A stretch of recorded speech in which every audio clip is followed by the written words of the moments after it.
Welcome back. Thanks for staying with us. Some Democratic governors are preparing to push back against the incoming Trump administration. California Governor Gavin Newsom has called a special session of the legislature to, quote, Trump-proof the state. He also met with President Biden, lobbying the administration for funding and federal waivers before Inauguration Day. Talking about everything we need to do to prepare for this transition, to prepare California, protecting our environmental leadership in California, issues related to health care, disaster recovery, disaster relief, FEMA funding. It's a great day to be us.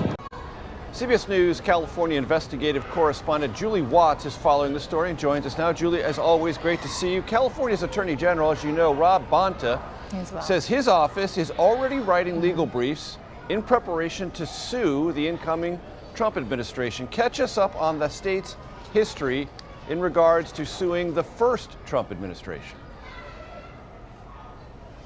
Yeah, we have a long history, Major.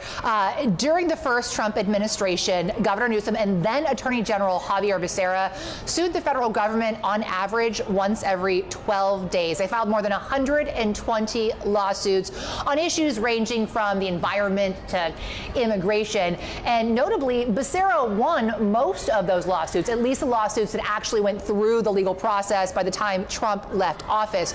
It's also interesting, you may remember, that really increased Becerra's national profile. He was then tapped by President Biden to go be Health and Human Services Secretary during the pandemic.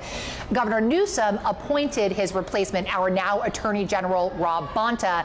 And here's what else is interesting this time around. As they prepare to file what amounts to many lawsuits, at least that's what they're talking about, both Newsom and Bonta are expected to run for office of their own over the next few years. Bonta's widely expected to run to replace Governor Newsom when he terms out in 2 years. And Newsom, of course, is widely expected to run to replace President Trump in 4 years. So it will be interesting to watch the political implications of California's legal battle here.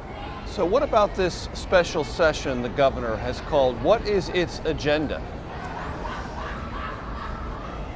So the governor made an official proclamation. In it, he says he's going to ask lawmakers inside this building for additional funding to fund the California DOJ, that's the Attorney General's office, to fund other state agencies, and then his own executive branch. And he's talking about funding in this proclamation both for lawsuits against the Trump administration and then to defend against lawsuits by the Trump administration. So Vice President Harris carried California, but by a margin far smaller than President Biden did. What is the political takeaway in California about that? And what, if anything, does it say about Californians' appetites for these kind of lawsuits? You know, that's a really great question, Major, and that's something that we're going to be watching. Trump was able to flip at least 8 counties at last count. Of course, we still are counting some votes.